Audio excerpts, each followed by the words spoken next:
I'll show you what was done under the hood. You can see the upper and lower plenums were painted with new gaskets, new valve cover gaskets, and the valve covers were painted. Get a shot from the other side. Along with the new valve cover gaskets, the spark plug tube gaskets were replaced.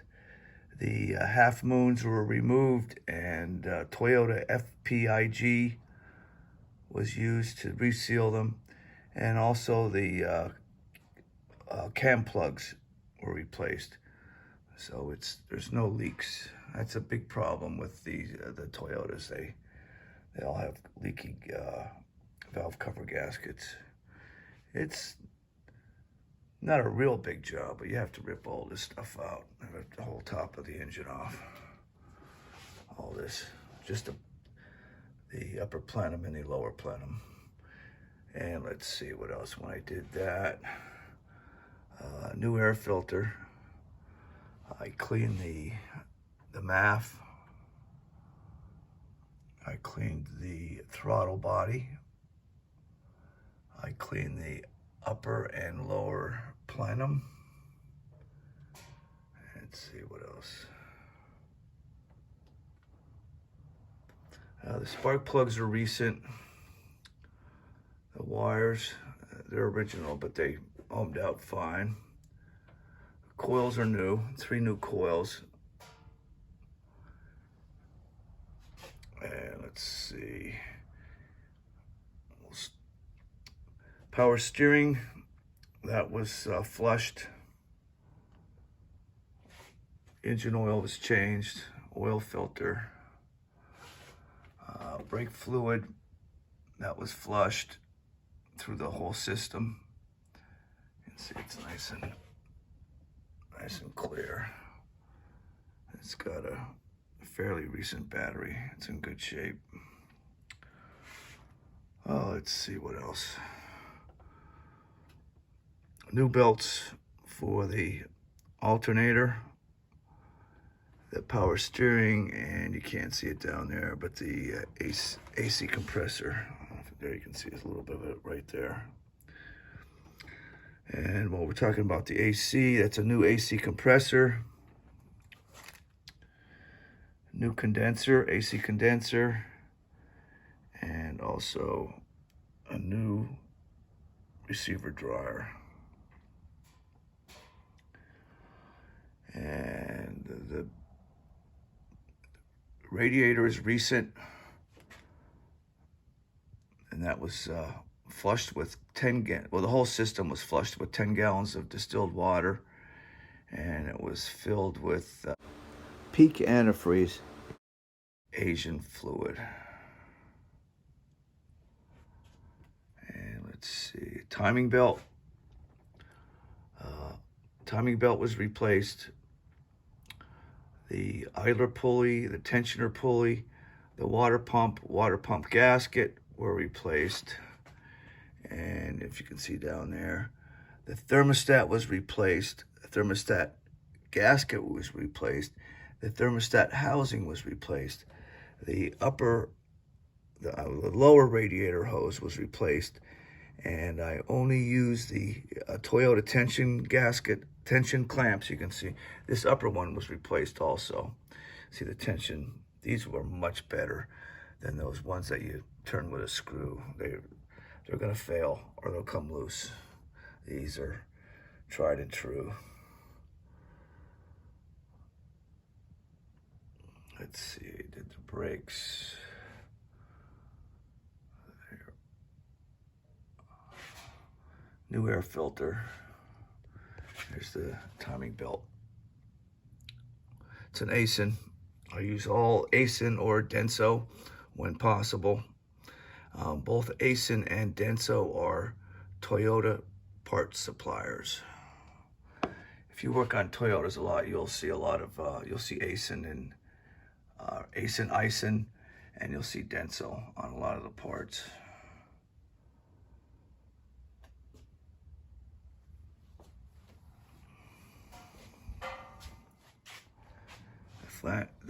fan clutch was checked. It works fine. You can see there's the valve cover gaskets. Well, the valve cover. You can't see the gaskets. And this is part of the 8-track system and your ABS. As you can see, there's no vacuum hose on it. That motor right there runs it. And when you start it up, you'll hear them, or after you push the brake a few times, and it'll kick the motor on to build up pressure. And that's part of the ABS and 8-track for the 4-wheel system.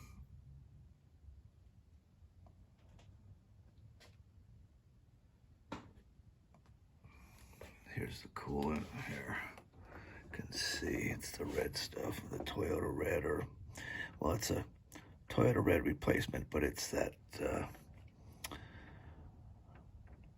there's a name for it. There's the antifreeze I used. It's Peak. There it is, phosphate enhanced organic acid technology. That's what Toyota uses. And well, I mix it 50-50 now. When you flush it, you don't get all the water out. So then you measure what comes out, and you can calculate what's remaining. Then you put in the you put it in straight, because you can see this is the concentrate. And then from that point, I mix it 50-50 with distilled water.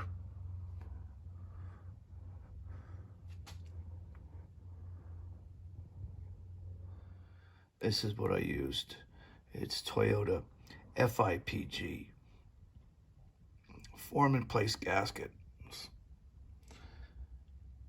I used that when I did the valve cover gaskets. There's a couple of spots you have to put it on there, and also when you reseal the half moons, you use this.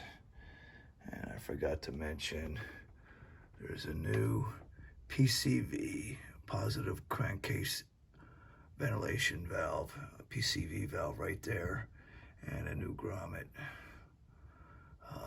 You want to make sure that you replace that. You should replace it, every couple of oil changes, you should replace that. It's kind of rare that they plug up. You know, people who put, 50, 100,000 miles and never change that. Then they'll plug up, and then the crankcase can't breathe, and you can blow out your seal. So it's a cheap part, and it'll save you a lot of money if you do the proper maintenance. And also, you can see down there, they're the vent valves. I replaced the vent valve for the front differential, and there's one there for the transfer case. I cleaned it and checked it, and that's fine too.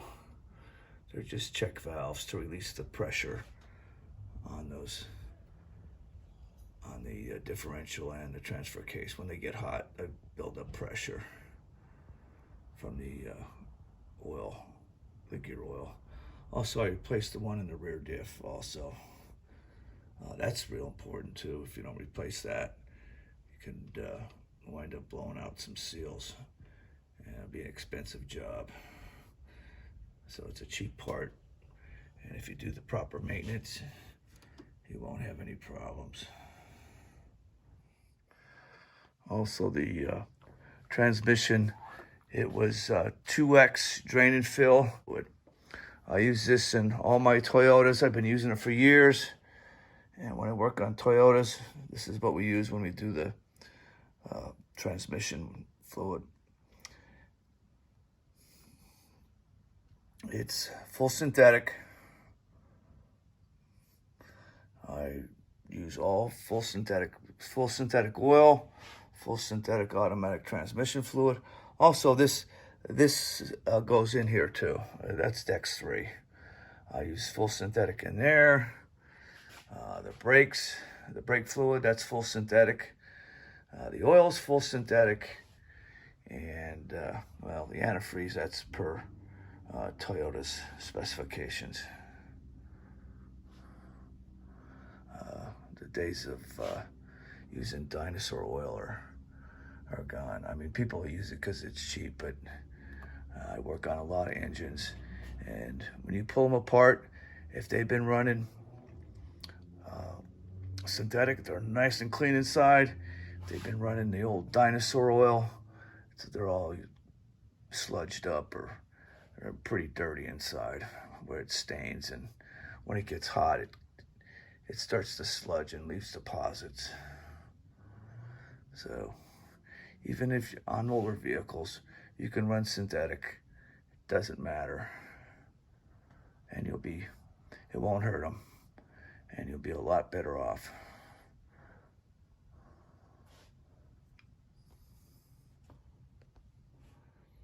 Here's what I use for the front differential, the transfer case, and the rear differential. You can see that's full synthetic also. And that's per Toyota spec, the 75W90 with gear oil. I buy that in gallons too. I buy this in gallons. And I want to show you the vent valves.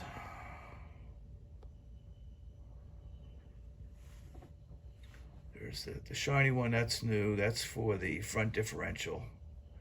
And the one that's right next to it, that's for the transfer case. I just checked that one, cleaned it, it was fine. And there's also one in the rear diff that I replaced. They're not that expensive, and it'll keep you from blowing out seals. I don't know if I mentioned, but the front differential gear oil was changed, the transfer gear oil was changed, and the rear differential gear oil was changed. Also, new gaskets.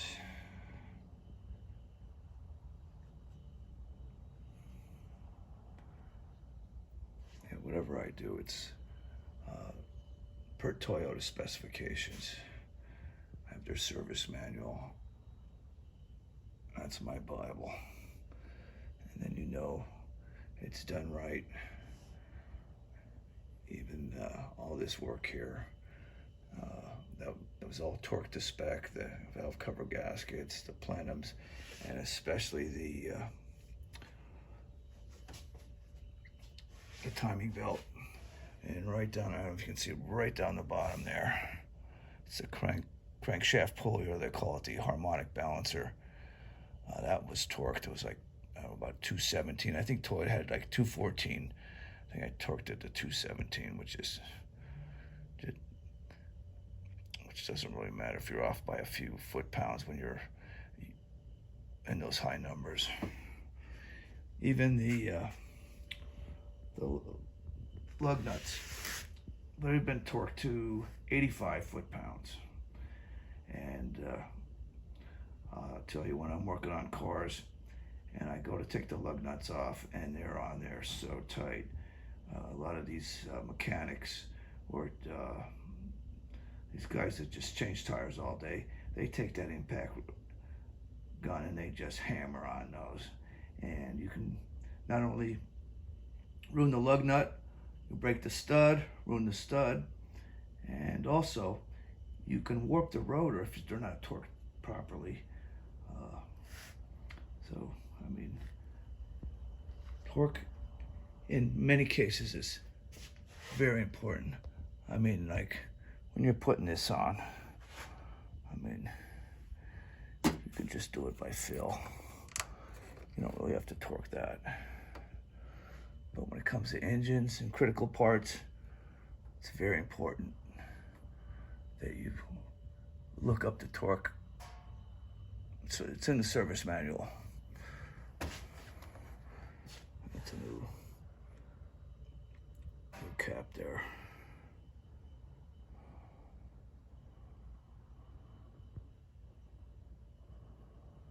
See? It's warmed up. So I went at 750.